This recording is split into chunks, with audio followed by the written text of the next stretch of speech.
Good. Hello, hello, hello. All right. We have volume. Mayday, mayday.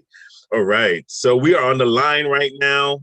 We're still continuing our financial empowerment week where we have Ramona Thomas, our financial advisor expert, who is just going to guide us through today the topic of managing your cash flow.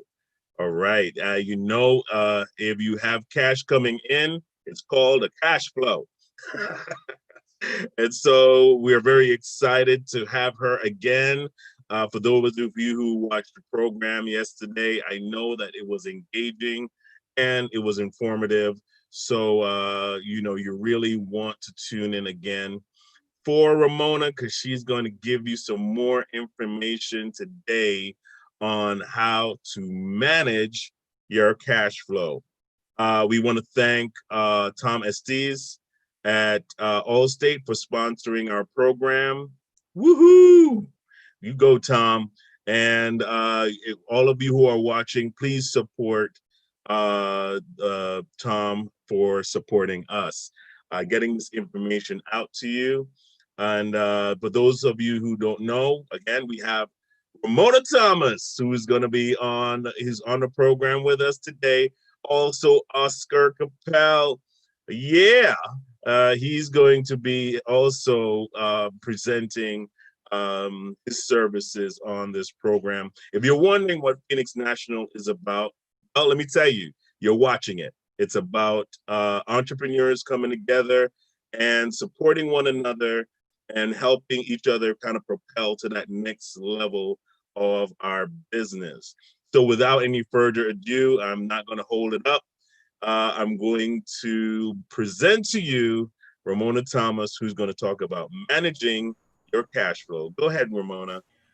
Hi, Phil. Thanks again for having me back after yesterday. Just really happy to be here again, just sort of sharing some strategies and tips around cash flow. Just a little bit about me. I am a financial advisor. I act in a fiduciary capacity for the clients that I work with. And cash flow, one of the things the thing I am going to be talking about today is one of the first things I work with clients on. And so, the last time we met just yesterday, I talked about personal finance and I covered the basics around setting financial goals, budgeting, the importance of budgeting, saving, managing debt and credit, and investing. And when I was talking about budgeting yesterday, I talked about managing your income and expenses. And I mentioned something called cash flow, which is how money literally flows in and out of your accounts. And today I'm going to go deeper into cash flow and share information that I really hope will strengthen people's cash flow or improve yours if you're watching. I am going to focus primarily on income, sort of what's coming in, and expenses, what's going out. Now, there are so many things that are out of our control, and we probably really feel that more today, living in the COVID-19 pandemic. So, we're going to try to focus as much as we can on the things that we can control. I mean, we can't control the pandemic. And, if you've lost your job or you've been furloughed, or if you run your own business, and especially in the food industry and a number of other industries, that have been really negatively affected and impacted by COVID, you're probably feeling like I have no control over my income at all, right? I'm really just waiting for the next client to come or for my job to hire me back. And so I realize that this is tough for, millions of people, no doubt about it. But this is also still a great time to assess how we use our time and money. And usually, sometimes it's when in situations like this, when money isn't flowing so readily, that we start really looking at our financial picture. And even if you're doing well, you are, still working, your business is growing, because there are a lot of businesses that are actually still doing well and some that are growing, especially in the tech space. It's always a good time to think about your money and your cash flow. So yesterday I talked about the importance of having and using a budget. So if you watched yesterday and you didn't create a budget last night, there's still time. I really am big on that. So I will reiterate that this is a great time to start budgeting if you haven't. And you can start with a pen and a piece of paper. income, what's coming in on one side, what's going out on the other. For those of you that are more technology savvy, you can use Excel or Google Docs, spreadsheet. You can use there are a lot of online apps you can access through your phone or computer. And then there are other software packages that you can purchase that do accounting and bookkeeping services. So I highly encourage you to do that, because that is going to give you an idea of your cash flow. If you are just kind of living day to day, not keeping track of your expenses, and you wonder why at the end of the month you're having a really hard time paying bills, or you're wondering where your money is going, it's because you're not doing a really good job watching. So I will say at the outset that I don't have slides. I won't be talking very long, but I did not do slides intentionally because I really want people to listen, and to the extent that you can take notes and think about what I'm saying and how you can apply it to your own situation. I just really hope that that's really helpful to people. So um, when we talk about cash flow, we're really focusing again on what's coming in, your revenues, income. If you earn commission, if you get income from any source, we're going to pay attention to that, and then we're going to pay attention to what you're spending and how you're spending. So what's going out of your account? If your income is greater than your expenses, then you are cash flow positive. That means you have a surplus, you have money left over at the end of the month or the end of the accounting period. If some people do it when they get paid, some people do it on a monthly basis, which is really common. If you have money left over, that's great, because you can use it to save and invest. And if you don't know what I mean by invest, watch the program from yesterday. But if your expenses are greater than your income, that means you're spending more money than what you're bringing in. And that's, if you run a business or a small business, oftentimes you're going to be in periods, or you may be in periods where you're spending more than what you're getting in. Hopefully, the idea is that you're making some investments, improvements, expenditures that will pay off in the long run, so that you can generate more revenue in the long run. But if month to month you are spending more than what you bring in, then you are cash flow negative. So if money feels tight at the end of the month, you don't have enough money to cover your bills, that can be very, very stressful. So being cash flow negative is very stressful, and that may be a place where a lot of people during this pandemic are experiencing right now, right? So if you've been furloughed, if you've been laid off, if your job cut your hours or anything like that, you may find, or cut your salary. I know situations where there have been some places that have, cut a percentage of their employees' salaries. If that applies to you and it's feeling really tight, I'm going to go through some things that I hope will help, loosen your cash flow. So when talking about cash flow, a lot of people will start with income. They'll start with sort of what's coming in. I make, 2,000, 5,000 a month, whatever it is that you make a month, and I'm going to go from there. I'm going to start with what I make, and then look at what I owe, what my expenses are, and then I'll see what's left over. Again, another tip, and this is where I work with people on. We often bring in money, we earn money, we spend, and then we save what's left over. And I, really encourage people to switch their mindset about around saving and spending. So you earn, and then you save, you pay yourself first, you save, you invest, and then you spend what's left over. That really provides an opportunity to control your cash flow, and control sort of what you're spending. So I like to start with spending, because in an era like we're in right now during the pandemic, people feeling like they don't have control over a lot of different things. Starting with our expenses and what we spend, we do have more control over that. Like, so, what we spend on groceries, what we spend on, other items, we actually do have control over that. And it makes it easier to reevaluate or assess our spending. So I talked about this a little bit yesterday, and I'll just touch on it again today. When we're talking about expenses, there are two categories. You have your sort of fixed or essential expenses. This is sort of how you get by day to day. It's what makes your life work day to day. It's your rent or mortgage if you own a home or a condo. It's your groceries. It's your utilities, making sure, especially now in the middle of a heat wave, that the AC or the fan is blowing so that we have cool air moving around. It's your insurance, whether it's auto insurance, life insurance, renter's insurance. For those who are self-employed, it could be health insurance or healthcare expenses, transportation. These are the things that kind of keep our lives moving. If you have a partner, a spouse, children, that's what kind of keeps us. Those are our daily living expenses. The other category of expenses are lifestyle or discretionary expenses. So yesterday I talked about, sort of think about these as sort of a rubber band. You can stretch them out when you're making a little more money or making more money or doing really well. And if you need to contract those expenses, like a rubber band, you can. So think about shopping. If you like to buy clothes and shoes and handbags or jewelry or whatever your favorite thing is. It's cable. Do you need the premium with all the channels, or do you need basic, or streaming? How many streaming subscriptions do you have? It's, do you need the latest phone? Or can you live with the one that you have as long as it works? So it's eating out, it's entertainment, it's travel. So those are the things that just define our lifestyle, sort of how we like to live, how we prefer to live, how we want to live.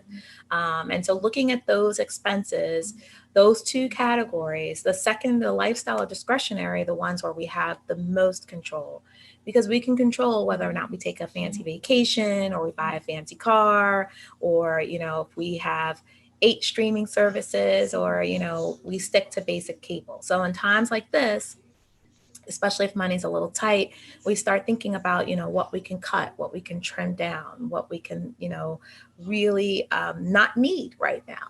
And, really making the distinction between what's a need and what's a want. And that's a great way to look at the two categories of your expenses. So your essential expenses are the things you need: place to live, food to eat, electricity, basic insurance coverage. And the wants are, the clothes, shopping trips, eating out, travel, things like that. So one question I really want to pose to everyone who's listening, especially if you are still working, you run a business, you've been working from home, maybe you were furloughed, you're collecting unemployment, or you were able to get one of the loans through the CARES Act. Have you noticed a change in your spending since sheltering in place or staying at home? And what are you doing with the changes in spending? So I'll give you a good example. I'll use myself as an example. I live in the city, and I commute to New Jersey. I spend time between our New Jersey office and our Midtown office. So either way, I'm commuting, which means gas when I'm driving, easy pass tolls coming over the George Washington Bridge. And if I'm not commuting, I'm doing express bus or public transportation into Midtown. And so one of the things I noticed since sheltering in place and staying at home is that I save money on transportation because I'm not going anywhere, right? So, adding that up and thinking about, what am I doing with that extra money? Am I saving it? Am I investing it? I can tell you I'm spending it on groceries because I'm cooking a lot more, and just trying to replicate, the meals that we would eat out, especially early during the pandemic. So I've been cooking a lot more, but I'm encouraging people to think about, during the pandemic, during this period of time over the past, 3 or 4 months, have you noticed a change in spending? And when I talk to people, they're saying, yes, we're eating out less, or some are eating out more because they're trying to really support the local restaurants in their neighborhood to help them stay open. Some will say, yes, I'm definitely not spending money on my Metro card anymore. I'm definitely saving on gas. A lot of car insurance companies offer discounts and rebates because a lot of people aren't driving. So what are you doing, like, with that extra car insurance? So think about what you might have been able to save, or what you're not spending during the pandemic, even in running your business. For businesses that went more virtual, more, high tech, because you can't do the face to face, or you haven't been able to do the face to face the same way, are you saving in some areas in terms of, like, physical materials? Like, are you doing more emailing instead of mailing, and postage and things like that? Just sort of think about your own business. What's the heart of your business? And think about what expenses you've been saving on. The reverse may be true too. There may be businesses that are spending more. for whatever reason. So just kind of look at what's changed in this time. And if you're spending less in one area, how are you redirecting the money that you're essentially saving, that you're keeping for yourself?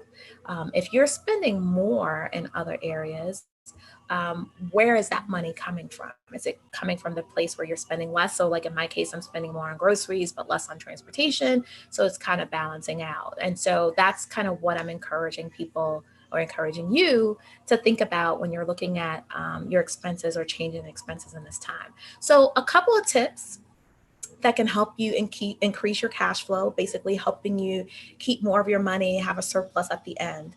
Look at places where you can cut your spending. So, in terms of your essential living expenses, transportation, now that we're working from home, I use that as an example, personal example. Utilities, right now, like opening your windows for light because the days are longer, maybe saving on, the light that you're using in the house in terms of electricity, things like that. If you're a business owner, and you're working from home more, make sure you talk to your CPA and find out, what business related tax deductions you can take, especially for your taxes next year. So you want to pay attention to a lot of your, essential expenses, living expenses that you may also be using for your business. Definitely talk to your CPA about that. Another way to increase your cash flow in terms of cutting your expenses, cut anything extra from your budget that you don't need, especially if you've been furloughed, especially if you're in a situation where, money's really tight or you're just in a place where, I just want to reassess. Maybe you got a new job, you're starting a business, whatever is happening in your life. You know what? This is a great time to reassess my finances. I'm just going to start chopping the things I don't need. If it's not essential, I'm downgrading my cable, I'm cutting my subscriptions, maybe only keep one instead of three. Are you using your gym membership? If you're keeping your gym membership until your gym opens or is able to open safely, have you been able to negotiate something where they're cutting your membership rate or, suspending it? Like looking at things like that, especially around the memberships and subscriptions, looking at, your phone, your data plan, all of those kinds of things, and really just cutting the things you don't need. And, I think over the past few months, especially in talking and working with my clients and even just family and friends and people that I'm talking to, I think we've all gotten a better sense of the things that we really need versus the things that we really want. And so definitely cut anything extra out of your budget. Look for discounts. So tip number 3 is look for discounts, coupons, specials, promotions for things that you currently use and buy. Look at rewards programs. So yesterday we talked about managing debt and credit, and we talked about the importance of having credit cards. I'm not anti-credit. It's such an important part of how our economy runs. Just be really, really smart about it. But if you're going to use a credit card, I know people who use their credit cards because they're going to get airline points and they use that for a free vacation, or you're going to get special reward points for like hotels or, rewards for shopping at other places. So if you're using your credit cards that way, definitely pay attention to the rewards programs. And, people will often kind of put like their cell phone bill, cable, other bills on that one credit card. They know they're going to pay it at the end of the month, but they, rack up 500, 700, or however much they're spending a month in points, which they then use for something else. So that may be another option, or is another option for cutting your expenses, looking at those reward programs, promotions, specials, coupons. And now, you can do so many like mini stores or high tech. You can use coupons right on your phone. You can like clip, if you're a warehouse club member like BJ's or whatever, you can clip the coupons right on your phone so there's no paper or anything like that, and you end up saving a lot of money. Tip number 4, look at your debt and liabilities. We talked about this yesterday. Who do you owe money to? If you owe money, if you don't owe any money, awesome, stay that way. If you do, look at your credit cards. And we kind of touched on this a little bit yesterday. You can negotiate your interest rates, especially if you have a good paying history. Like if you're just trying to pay down credit cards, you haven't been late with your payments, you're not in any default or anything like that, you can call your credit card company and ask them, say, hey, I'm paying X% now. Given the economy, interest rates are really low. Can you lower my bill? Can you lower my interest? And see what they say. The worst they could say is no. Why not ask? If you can change your due dates or your minimum payments if you've been behind or laid off, again, these are things that you can negotiate. Call your credit card companies and ask. The worst they can say is no, but many of them want to work with you because they want their money. Like they want to get paid, they want you to pay them, and you want to pay them. So it's worth a phone call, just calling and asking. You can ask the banks to waive your monthly maintenance fee, and that can be pretty expensive. A lot of banks will waive the fee if you get direct deposit. But if you've been furloughed or if your unemployment checks are not direct deposited and they're starting to charge you the monthly fee, definitely see if they'll waive that until you start working again, because that starts to add up. $12 a month, $15 a month, over 4 months, that's $60. That could be used for something else. So make sure that you check on those, that you look at your bank statements at the end of the month, that you know what those fees are, ATM fees, any other fees that you might be being assessed by your credit card companies or your bank cards. If you owe a student loan, and we talked about the number of people, the percentage of the population who has a student loan. I think it was 43% who's not paying, actively paying their student loans right now. There are government provisions right now in place because of the pandemic where student loan payments have been postponed or suspended until September. Make sure you are very clear about your situation, that you've been talking to whoever the agency is that you borrowed your loan, whether it's your institution or a private or a state or federal agency that made the loan to you. Make sure you're really clear. If you are eligible for the suspension, you should have received a letter a while ago, and make sure you know when it ends and when that payment's going to go up and if it's going to go up. So make sure that you're on top of that. If you have insurance, this is all under looking under your debt and liabilities, what you owe. It's a great time to do an insurance review. Look at your auto insurance. I talked about this earlier. Many companies are giving rebates and discounts because people haven't been driving, so there have been less accidents. So look at your current auto insurance and making sure that if you're eligible for a discount or a rebate, that you get it.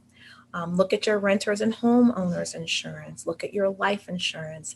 Ask your current carriers about better rates or shop around for better rates, especially if you're still working from home. You can do it on the internet. You can call. There's some sites that'll give you multiple quotes at once, but this is a great time to look at the coverage that you have on things like your car, like your house, like your apartment, the belongings in your apartment, and just making sure that you're getting the best possible rate right now. The last thing under your debt and liabilities is if you're having trouble paying specific bills. So if your business has been affected, again, your expenses are still there, but your revenue is low, your income isn't coming in the way that it used to, talk to your landlord. Talk to your bank that owns, that holds your mortgage. Talk to the car company that, or the bank that has your car note. I always advocate for talking directly to your landlord, to your bank, to your credit card company, and see what they can work out. It's just a great time to advocate for yourself.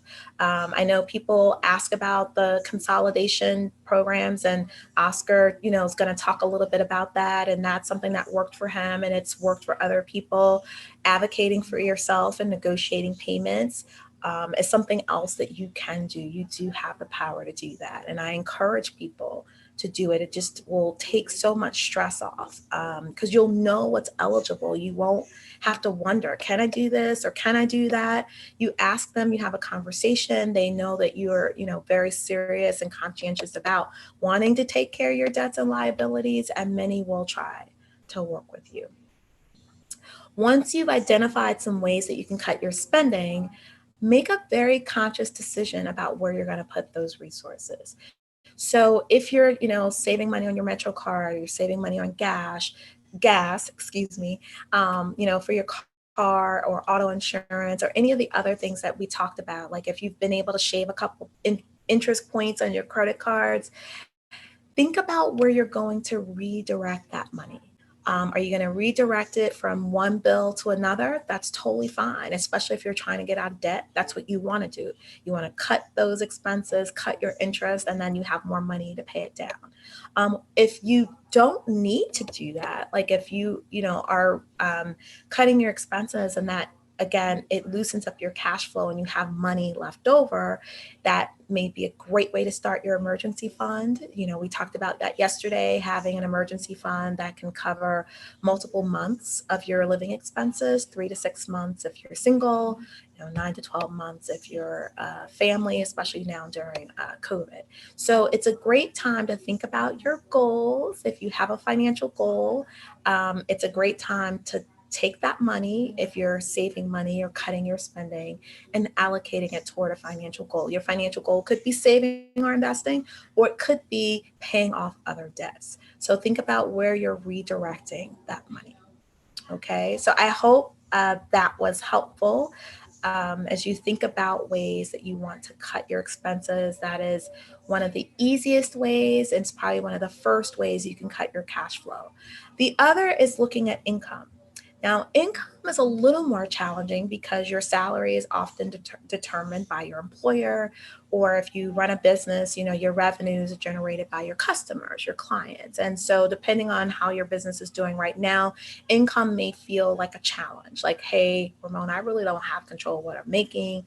I'm collecting unemployment right now, and the part of the CARES Act where we're getting that extra $600 a week is going to go away. And so that is a little harder. But here, there's still some ways that I encourage you to think about ways that you can bolster your income and that you can have some more money coming in.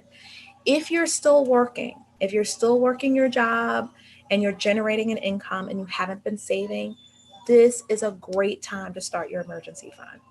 If you got a stimulus check, it's a great time to use that for your emergency fund or investing, and maybe adding something to your retirement contribution. This pandemic is a really harsh reminder that an emergency doesn't have to be a personal one, because oftentimes when we say emergency fund, we think of a healthcare emergency or an accident, or something, a house, your roof leaking, or tree falling into your car. But I think this pandemic is a really great reminder that an emergency can be something very global, like this, where we just have no control. It comes out of the blue, and all of a sudden, our lives, our economic lives, our financial lives are really affected by it. So it's a great time, if you're still working, to start saving. You can consider adjusting your withholdings. If you are still working and you are on payroll, just be really careful with that, because some people say, hey, I'm single, but I'm going to go to 5 or 6 exemptions, and then when you file your taxes next year, you owe a lot of money. So I don't necessarily advocate that. So just think about, if you change your exemptions. Some people say, hey, I'm just going to do it for a few months because it's really tight and I need a little extra money. So I'm single, I'm going to go to 3 exemptions, through the fall, and then I'm going to go back to zero to kind of balance it out. So there are some things that you can do. You can play with that. Just talk to your accountant, make sure you know what you're doing, because you don't want to get in trouble with the IRS. Again, I talked about the stimulus check. If you are one of the people who received one, it's a great way. And especially if you don't need it, or you didn't need it to pay your bills, it's a great way to start your emergency fund. It's a great way to start investing if you haven't. If you've been laid off, or you've been furloughed, or your business income has declined during the pandemic, it's a great time to reconsider your employment. Explore your options. Think about, if is this a good time for a career change or industry change, especially if you haven't been happy or you weren't happy before. It's a great time to think about, do I still really want to be doing what I was doing, or is this a great time to explore other things? Maybe consider a new company within the same industry. You can look, while many companies are closing or laying off or restructuring, there are under other industries like technology, like healthcare, that are really growing and that are hiring. So it's a great time to kind of get out there on internet and talk to friends and get a sense of, who's hiring, what professional opportunities are out there. Um, there is a caveat: until we know what the new normal looks like, or settle into the new normal, some people may have to take jobs in other, other industries, working like part-time jobs at some of the big, retailers or grocery stores or whole, what are they, warehouse clubs or things like that in order to pay your bills. And there's no shame in that. There really isn't. Do what it is that you need to do that's honest and good work to, take care of your family. There are other options. You can do a side hustle. We hear about it all the time. Look at your skills and your interests. If you're a writer, if you're really good at tutoring, especially now, there's so many parents who were like pulling out their hair the last semester trying to figure out how to teach their kids, math and do the homework. Like there are a lot of opportunities out there, especially we're still not sure what's going to happen in schools. And it looks like in different parts of the country, it's going to be uneven openings with schools. So it's a great time if you're a great tutor or teacher, writer, or coach, to think about how you can bring your side hustle online around languages, around anything. Virtual babysitting, I talked to someone about that, especially parents who are still working from home, and some may continue to work from home for a while and they have small children and they just need a couple of hours to get some work done. Think about ways that you can do virtual babysitting, reading and entertaining kids online through Zoom or other platforms. You can start a business. So for those of you that have been thinking about, I really want to do my own thing. I've been doing this for my company for 10 years, for 15 years. I'm really good at this. I want to just hang out my shingle. Go for it. This is a great time to turn your passion or your hobby into a business. Some of you have probably been thinking about this for a long time. Some of you are doing it. I've been talking to people that, Ramona, I got furloughed, I got laid off, I've been wanting to do this, and this just seemed like the perfect time. If that is the case for you, if I'm speaking to you, it's a great opportunity to pilot and launch your ideas and see what comes of it. Other sources of income, rental income. If you own property, there's great opportunity to do that. Investment income, so making sure that you're investing in the right things that can generate income for you. If you have a 401k or a retirement plan, I there is an opportunity where you can borrow against that. I don't recommend it, but if you are in a dire emergency, that is an option. You can look at that under the CARES Act. And I do believe under the CARES Act that you can do the taxes out 2 to 3 years. So it will hit as income if you borrow from your retirement plan, but that you can spread out the taxes from that over 2 to 3 years, and or have an opportunity to put it back. So look into that as an option. You can sell things you don't use anymore. So we all know about those apps and websites where you can sell appliances, furniture, things like that. So those are other ways where you can, sort of bring in assets or bring in some money. So before I end, I actually want to kind of go through what we talked about. There are ways that you can cut your expenses. In terms of your cash flow, there are two levers you can pull. If you want to increase your cash flow and have money left over that you can, which I always advocate that you invest or save, you can either cut your expenses or increase your income. Those are the two levers that you can pull to, loosen up your cash flow. And I'd like to present a challenge to all of you that are watching. I'm presenting a 30-day cash flow challenge. Okay, I'd like to challenge everyone to pick one goal that you'd like to achieve over the next 30 days. So between now and the next 30 days, and this is your cash flow challenge, something you're going to do to help strengthen or improve your cash flow. Maybe it's doing a budget so that you even know what your cash flow is. You can say at the end of the month, I have $2,000 left, or I have $2 left. It may be cutting an expense, right? Hey, I'm not commuting, I'm not spending money on transportation, I'm not eating out, or whatever it is. Maybe it's renegotiating a credit card that you want to pay off. Hey, I have these 2 or 3 credit cards. I'm going to negotiate my interest rate. Whatever it is, it doesn't have to be major, it doesn't have to be big, but just pick one thing that you're going to do over the next 30 days that's going to increase your cash flow or help your cash flow, meaning it's going to help you either bring in more money or it's going to help you cut your expense.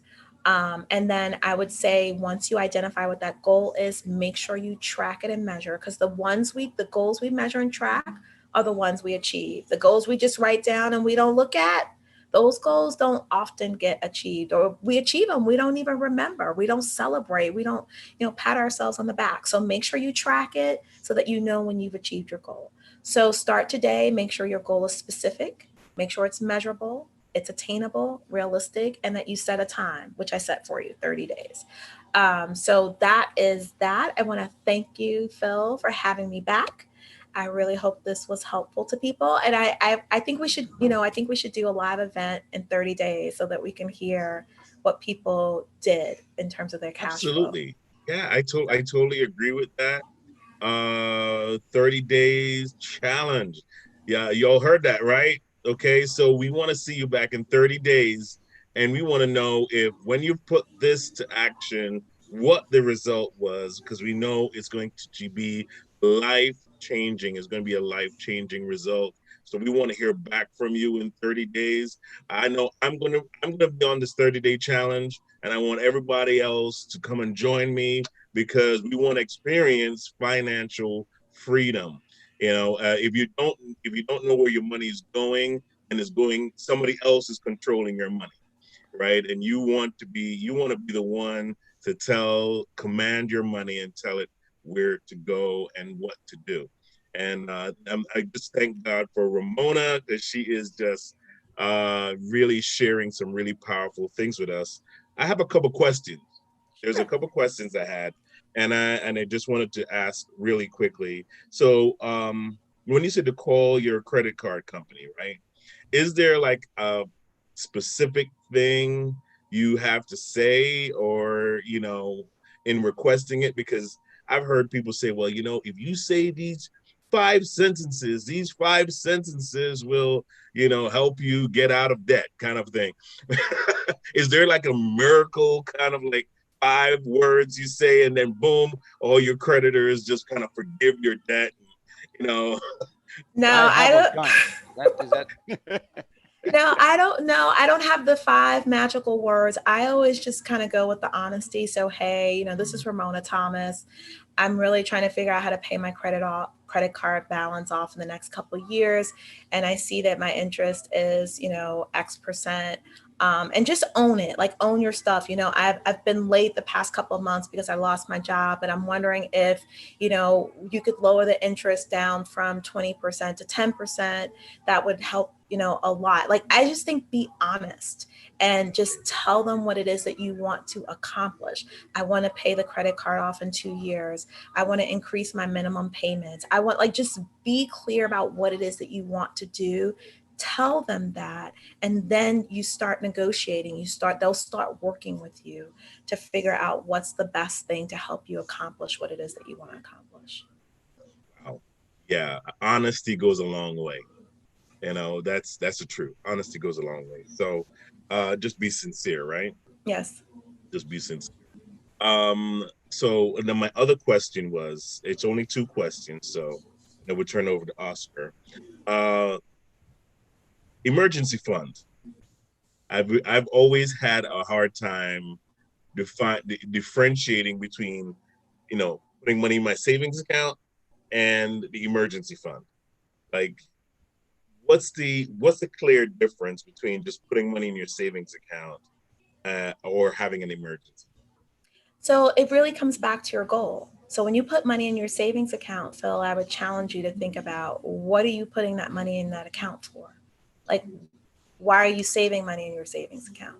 The emergency fund is very specific. It's to cover your living expenses in case of an emergency, like right now.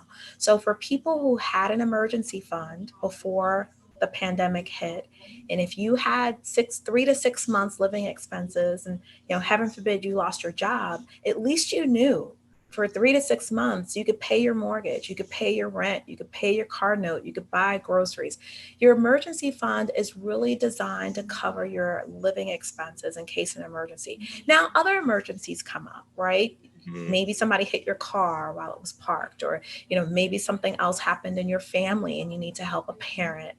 All of those things, they don't necessarily relate to your living expenses, but they're an emergency. And so the emergency fund is there in case something happens.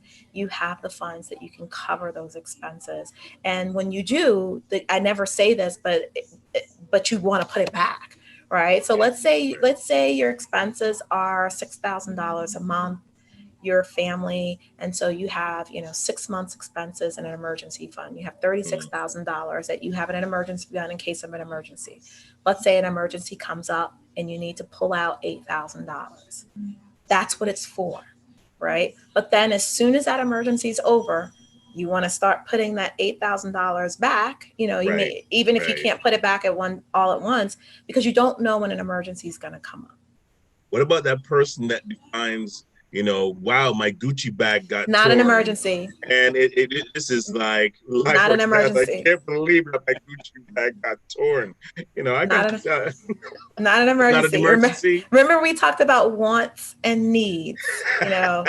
That's a need. That's a Okay. need. Because even if you're like, well, I work in fashion and I have to look good, that's true. But I'm sure there's another bag that you could use, and you can, hold on having that one repaired until you free up your cash flow through the 30-day challenge, and you have, some extra money at the end of the month. Ramona, So, I have a question for you. yes. Would you suggest setting up the emergency fund in a totally different bank account and name it emergency fund so you don't run to it for, when the Gucci bag breaks? That would be a separate, real emergency fund that you don't see every day. Now you look at your bank account and you're like, all right, I got this in checking, I got this in savings, and I need a new pair of shoes to go with the Gucci bag. So now that comes out of savings, but not out of the emergency fund. emergency fund. Absolutely, Oscar. And it's funny, one of the things I do with clients is I use something called a cash strategy. So there are different things that you can do with cash to still kind of earn a little income, even while you're saving or holding on to your emergency. And I say that because anyone who watched the program from yesterday, I talked about saving is not investing. And we talked about how long it takes to double your money. And we talked about putting your money to work for you. So when you're in a savings account with 0.09%, and if you have 6 months of your expenses at $36,000 sitting there, not earning interest, I don't like doing that. We don't do this. So there's some other strategies that I do with clients to help them earn. But the answer to your question is yes. Put it in a place where it's harder to get to. So if you have an account, like maybe don't get a debit card or ATM card for it, right? So if you're going to have it in a commercial bank, don't get any cards on it, so that if you really need the money, you have to physically go to the bank, or you have to do a wire transfer. You can still do it in enough time to get the money when you need it, but that there's like an extra step. So it's just not so easy to take the debit card to your emergency fund account and buy the shoes or shop online, or, things like that. So try to create a buffer or a little layer, that it's just, it may take you an extra day to get to it, or a few hours. So that way you can really think between now and when you're pulling that money out, that you're really clear that this is an emergency. So could I go to you and say, can you set up an account for me that has a higher interest than the 0.00 that the bank will give me? And basically say, if I want to take any money out, I need to call you first so you can talk me off the ledge. You could. 0.00 is still zero, right? Yeah, right. You don't get any interest in a savings account. I'm going to go into that in a little while, what Robert Kiyosaki said. But yeah, is there a higher yielding fund that we can use as a vehicle to park that emergency fund? There are. I mean, I would say, Oscar, I'd love to work with you, but it wouldn't just be to keep you from accessing your emergency fund. Like, you don't, what I mean? Like, so there are definitely some online savings banks and online savings accounts. Again, I'll just share what I use personally. So I use American Express Personal Savings. They have an online savings account that you can use to save. And the interest is a little higher than what you might find at your commercial bank. It's online. You can link it to your other bank account. So if you want to start an emergency fund, that might be a great place to start, because it does take that extra layer, right? So you can link your bank accounts, like your checking and savings, but it does take a day. in between transfers, right? Uh-huh. So I would recommend that. And then there are a few others. There are a few others that I know people that like their online savings accounts that have a higher interest rate. So you can kind of do your research. I gave you one, but there are a couple others out there that might give you right now 1%, 1.5%, because we're in a period of low interest rates right now. See, this is why you make the big bucks, because you know all this stuff. We don't need to be experts. All we need to do is talk to Ramona, and we go on, with our regular lives. So thank you for being, the expert that we can run to.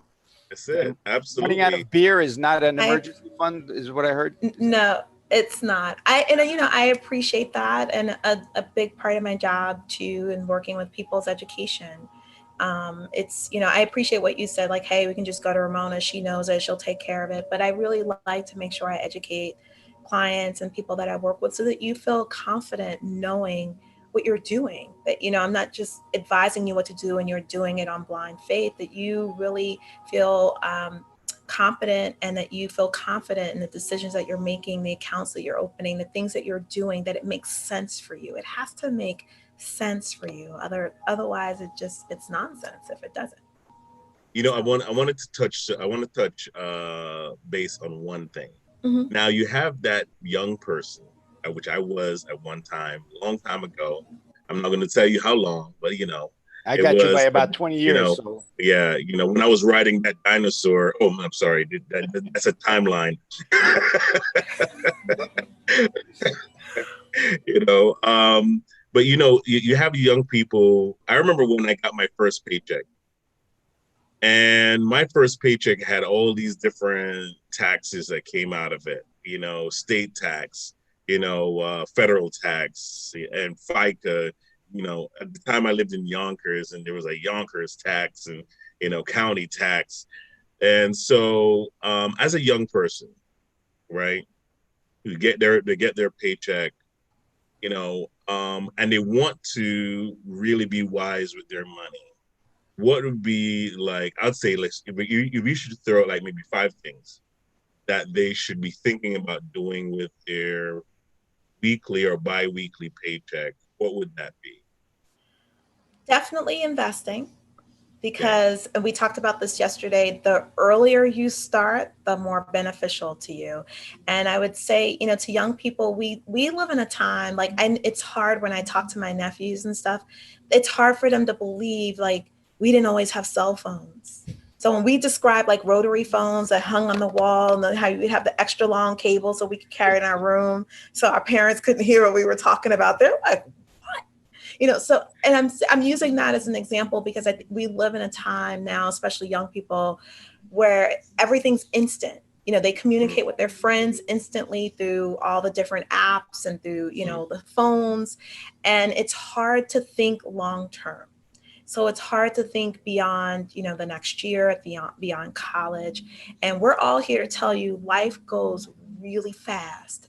I'm telling you, after Yeah. 25, it just seems like the birthdays come quicker, and after 30, 40, oh, forget about it. So while it may be hard to think long term, I would definitely say the first thing you need to do is invest, because the earlier you invest and the more you save earlier, it has such a longer term positive consequence for you, to be able to see your money grow, every period of time, even through, it's like, but Ramona, we're in a pandemic. But if you look historically at the market, it still rebounds. I mean, historically, we've rebounded through other really tough economic periods, the tech, boom, the financial crisis, Black Monday in 1987. So, and I, really believe that in a few years, COVID-19 will also be in the rearview mirror. So invest, save so that you have an emergency fund, invest in something around your own professional development. So if you're in college, if you have an interest in music or dance or something like that, invest in something personal to you, something up here that people can't, easily take away, that you can't easily lose. It's not tangible, but it's something that's important to you. So Buy personal development, professional development, I think is very important. I would say charity. it's really important to have a develop a spirit of giving. That's so if you love pets, volunteer at your ASPCA. If you whatever is it that you love, working with elderly people. If you love technology, maybe volunteer to teach elderly. Like especially now, like a lot of grandparents are trying to figure out, how to connect with their grandchildren and things like that. So just giving, I think, is very important. Um, and I would just and then in managing your debt. So those would be the Managing your five. debt. Those would be the five areas, and they're not necessarily in any order. But investing, um, I forgot what they were already. Thankfully, this is recorded. Like, I did that early. Investing, right? debt management, Giving. giving, professional development, Yes. and it was something else. So we'll have to Yeah. rewind. I Yeah, apologize. it's okay. It's okay. It's out there. And the reason, that's really the important thing for anybody and everybody that is watching. You need to find Ramona on LinkedIn. Okay, you have the information is posted out there for you, and you really want to get more information, personal information. Is your consultation free? Yes, Yes. Okay. All right. I Everybody do. loves free Yes, consultation. I do a complimentary consultation. Complimentary consultation, right? So take advantage of that. Give her a call, reach out to her on LinkedIn, and find out more about how you can personally improve your financial state. There's no such thing as impossible. As long as you have the mind to do, you can have the will to do it. And so we want to encourage you to reach out to Ramona and be able to kind of improve your financial state of mind and state of being, right? So at this time, I'm going to put Oscar Bell. In He the is going to spotlight. come. He's going to come on now and really talk to us about the services that he offers.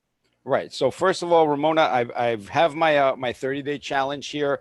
I'm looking to get 20 pounds of $50 bills in my hand by the end of 30 days. So we got a lot of work to do. The other thing, getting back to your impossible, that word is actually misspelled. There's a little hyphen between the M and the P, and that will turn that into I'm possible. Just get rid of that impossible. It only exists up here. So real quick, I'm going. Ramona has taken to you what to do to get somewhere. I'm going to go in the opposite direction. I'm going to start with the end in mind. And what I'd like to do is change my screen over so I can share my backgrounds. And I need to do that. Just give me 1 second to get that done. All right. So this is what I like to tell people that they need to really, really know ahead of time. Do you have your will? Do you have your healthcare power of attorney? And right now, the healthcare power of attorney is huge with people getting COVID. Um, you're incapacitated for a month or whatever it is. You need all of these things in place. You need your money. You need everything set up. Do you have your will in place?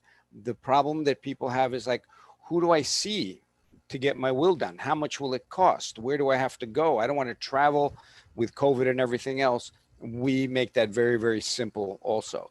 And let's go back a little more. Do you have catastrophic or long-term care already in place? Do you have a trust set up so your income, your assets are in a trust and they're protected um, from taxes and everything else? There's a whole bunch of things you have to think of going backwards from what happens the day I pass away to the rest of the family, and what I like to call the will as your last love letter to your family. So right now we know that 70% of the people in the U.S. do not have a will in place. Aretha Franklin died without a will. Prince died without a will. A lot of people and especially now with COVID, you never know what's going to happen. You need to have that will in place, and that's part of the services that I provide. The other thing, Ramona talked about cash flow, And after I lost my job, I really started looking into what I had done wrong. One of the guys I found was Robert Kiyosaki. He wrote Rich Dad Poor Dad, and he wrote this cash flow quadrant. And if you don't know what the ES and the B and the I stand for, really, really have to do some homework. I'll give you the crib notes. E is employee. You are the cash cow for the government. S, you're self-employed. Now you own your job because you can't really leave your job for a long time, your business for a long time, because it will not run without you, especially if you're a lawyer or a surgeon or something. You don't work, you don't get paid. The B quadrant, what he says is the right side is what you want to be in, because B is big business, where you leverage your time and you have people work for you and you get money that way. And the I is what Ramona talked about, investing. Investing is where your money works for you. And if you have a good investment plan set up, then you can weather, any storm, because you have that emergency fund, but it's coming from money that you've invested, and it's money making money. So that's a really good way to do that. The other thing Robert Kiyosaki talks about is this: poor, middle class, and rich people have different ways of moving their money around, and we are not taught how to move our money around like rich people. There are a lot of books. There's one book, How Rich People Think. Steve, I can't remember his last name. I'll have that soon. But it's the mindset of, the scarcity mindset that we're taught versus the abundance mindset that we need to be in to really make cash flow. Another person I recommend is Tony Robbins. He put this book together, Money Mastering the Game. He interviewed, I believe, 50 of the most successful people in business and in finance, and basically put a handbook together and say, how do we play this money game? How come we're not taught money in school? How come we're not taught where wealth is created? How come we're not taught any of this? We're given this very shallow education to teach us to be good button pushers, good employees, or good soldiers, but not how to run your own life from a sense of a command. So these are the books that I started reading, and actually I listened to them on Audible, because I have what I told Philip earlier is ADHD HD, which is high definition ADHD, and I'm easily distracted by long books. So that's in a nutshell what I want to talk about financing. Where your money goes is very important. I like to talk to small businesses on this, which is part of what I do with Legal Shield, which is take that cost of getting legal advice out of the equation. If you had access to your law firm for questions, and especially now, again, we keep going back to COVID, where they are changing the rules every 5 days. Can you open your business? Can you not open your business? Your business was open, but now it has to close again. You need to have the ability to call your lawyer and a real reputable law firm and say, I have this question. What's the best answer? You don't want to cross your fingers. You don't want to take a chance, because the government is not really nice when you don't break the new rules they make, and you get fined a lot of money for that. So Legal Shield has put that together for small businesses starting as low as $39 a month.